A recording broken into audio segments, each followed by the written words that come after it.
అందరికీ నమస్కారం.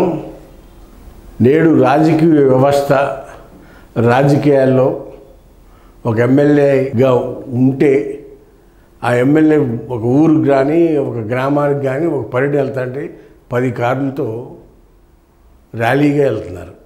తన నియోజకవర్గంలో పర్యటన చేస్తూ కూడా మినిమం 5 కార్లు ర్యాలీగా వెళ్తున్నాడు ఆ ఎమ్మెల్యే. మంది మార్బలంతో పోలీసుల బలగాలతో ఎస్కార్ట్తో ప్రతి ఎమ్మెల్యే కూడా వాళ్ళ గ్రామాల్లో వాళ్ళ నియోజకవర్గాల్లో వాళ్ళ గ్రామాల్లో పర్యటిస్తూ ఉన్నారు. ఇలాంటి పరిస్థితుల్లో ఒక్కొక్క ఎమ్మెల్యేకి రాష్ట్ర రాజధానిలో ఒక ఇల్లు, జిల్లా రాజధానిలో ఒక ఇల్లు, నియోజకవర్గంలో ఒక ఇల్లు, ప్రతి ఒక్క ఎమ్మెల్యే కూడా 3 ఇల్లు కొనుక్కుని మెయింటైన్ చేసే సందర్భాల్లో ఒక ఎమ్మెల్యే ఉండడానికి ఇల్లు కూడా లేక తెలంగాణలోని నల్లగొండ జిల్లా సూర్యాపేట నియోజకవర్గానికి 4 సార్లు ఎమ్మెల్యేగా పనిచేశాడు ఉప్పల మల్సూర్ అనే వ్యక్తి. ఆయన తెలంగాణ రాష్ట్రం ఏర్పడిన తర్వాత అంటే నిజాం నవాబు భారతదేశంలో విలీనం అయిపోయినాక అప్పుడు తొలి తెలంగాణ రాష్ట్రం ఏర్పడినప్పుడు మొదటిసారి శాసనసభ్యుగా ఎన్నికయ్యాడు ఈ ఉప్పల మల్సూర్ అనే వ్యక్తి.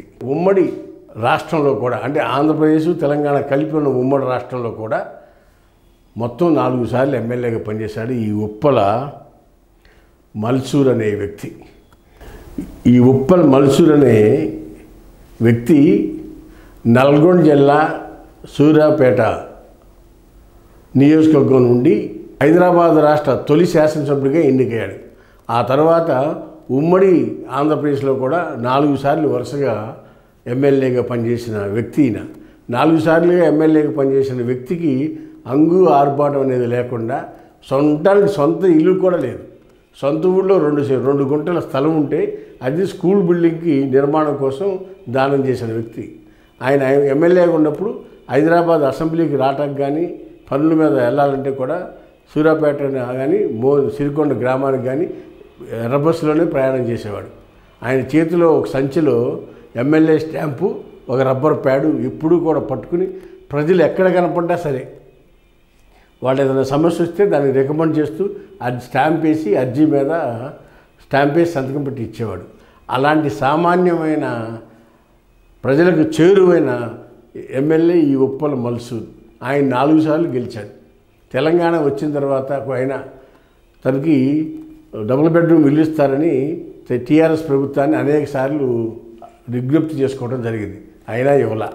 ఈ కాంగ్రెస్ ప్రభుత్వం వచ్చినాకైనా సరే ఈ ఉప్పల మల్సూర్కి పక్కా ఇల్లు ఇస్తారేమో అనుకుని చెప్పి అర్జీ పెట్టుకుంటే మొదటి విడత ఫస్ట్ ఫేజ్లో కూడా ఆయనకి ఇల్లు కేటాయించలేదు.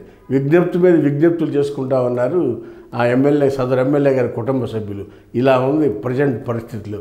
ఆ రోజు నిజాయితీగా పనిచేసిన ఎమ్మెల్యేలందరూ ఈ విధంగా ఉంటే ఇవాళ ఎమ్మెల్యేలు ఏ విధంగా ఉన్నారు, వాళ్ళ పోకడ ఎలా ఉంది, వాళ్ళ పరిస్థితి ఎలా ఉంది ప్రజలందరికీ తెలుసు.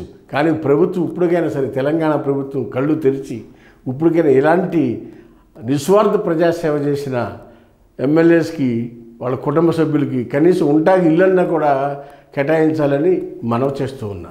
హాయ్ ఫ్రెండ్స్, మా ఫ్యూచర్ టుడే ఛానల్ చూస్తున్నందుకు చాలా థ్యాంక్స్. మరిన్ని లేటెస్ట్ వీడియోస్ కోసం వెంటనే సబ్స్క్రైబ్ చేయండి. అలాగే ఈ బెల్ని కూడా రింగ్ చేసేయండి. మా లేటెస్ట్ వీడియోస్ నోటిఫికేషన్స్ అన్నీ మీ మొబైల్లో వస్తాయి.